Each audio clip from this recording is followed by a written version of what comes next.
We started this series because, frankly, Albany has a reputation for being a violent city. Gun violence is an issue here, but it's also an issue everywhere.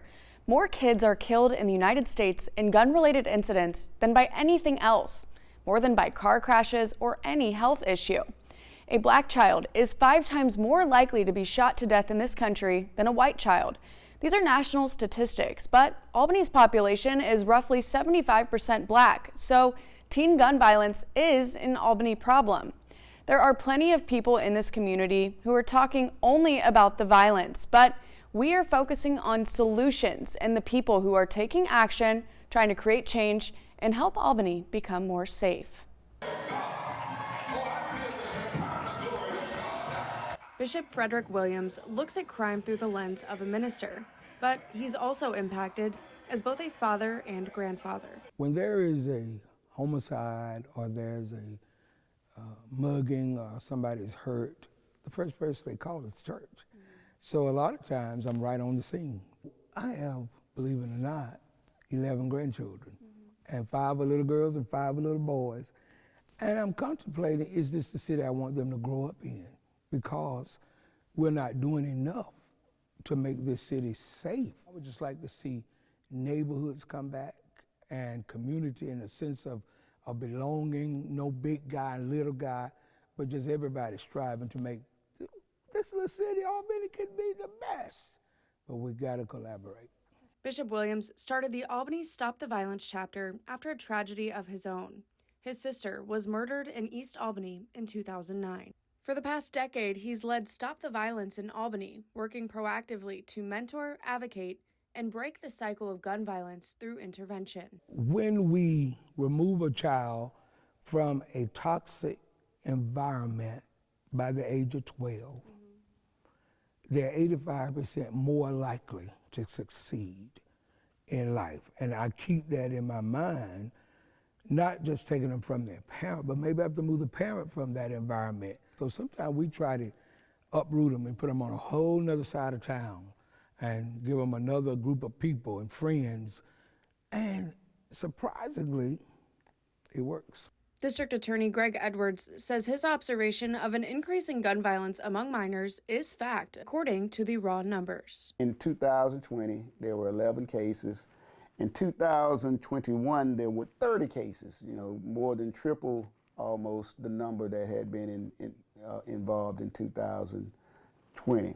And in 2022, there were 34 cases involving juveniles with guns in some capacity, either with aggravated assaults, discharging firearms, or other illegal gun use.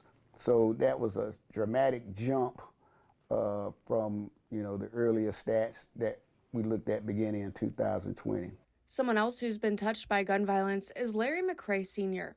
His 18-year-old son was murdered on March 2nd, 2019. I look at gun violence and senseless shootings a total different way. I mean, it's like being that it happened to my son. Prior to my son, you would hear somebody got shot and, oh man, but now that I'm an actual victim, and with it happening so much on and on and on, it's like every gunshot, it affects me, myself, mentally, different. But McCray also believes there is a way to break the cycle. I would think if we could somehow incorporate more activities for the youth, and not just, little happy-go-lucky activities. I mean more on a spiritual side, more religious, more religious events and stuff like that to get, our youth involved in everything. Because one thing about it, we're straying away from, Christ and Christ-like activities and stuff. Edwards also says religious organizations are a great place to start. To develop more and more opportunities for young men and women to meet with positive role models that can help in their character development. When Stardust 2 Skate Center shut down, many wondered what there is to do for young people in Albany. We spoke with multiple city leaders. Many say hobbies and interests rather than leisurely activities result in a more positive, healthy, and fulfilling life. Albany Police Chief Michael Pursley agrees. As I've had young people tell me, you can only skate so much, you can only go to putt-putt so much, you can only walk around the mall so much. But you have to have something for them to do that's going to stimulate them, keep them engaged, and show them that it's a whole world out there, and really add to that. Rodriguez Thomas founded Our Kids, Our Future. The organization hosts food giveaways, back-to-school drives, and even kickball games. His idea being, if we all do a little to help others, we will all move forward. And once we find that love and passion on what they love and find out we home into it and we create something so beautiful. That's why this city wasn't called a good life city for nothing. It births amazing people, and there still are amazing people here. But we just have to home into it and say enough is enough. And if I do my part, I don't have to worry about nobody else. So Our Kids, Our Future is simply doing their part to say if nobody cares, we care.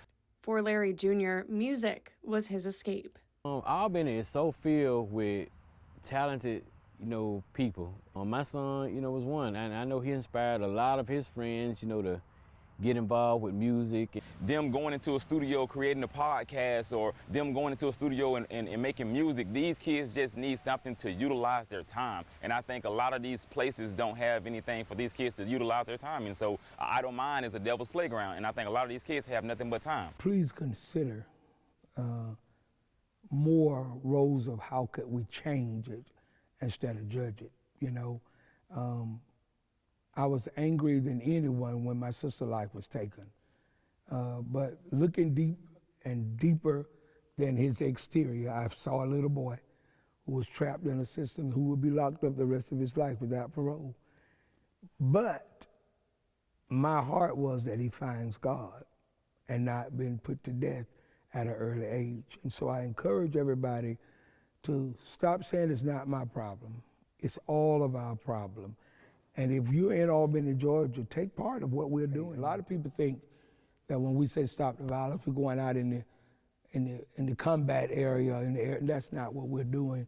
But sitting at a round table, sometimes you can make big machinery work by the push of a button. So I want you to just consider that. These discussions are a good place to start, but as Bishop Williams says, we all have to collaborate. As we continue this series, we want to know the issues that you care about most. You can message me on Facebook or send us an email on which issues you would like to see us cover next. These open conversations include everyone and hopefully are a step in the right direction. For WALB Investigates, I'm Heidi Paxson.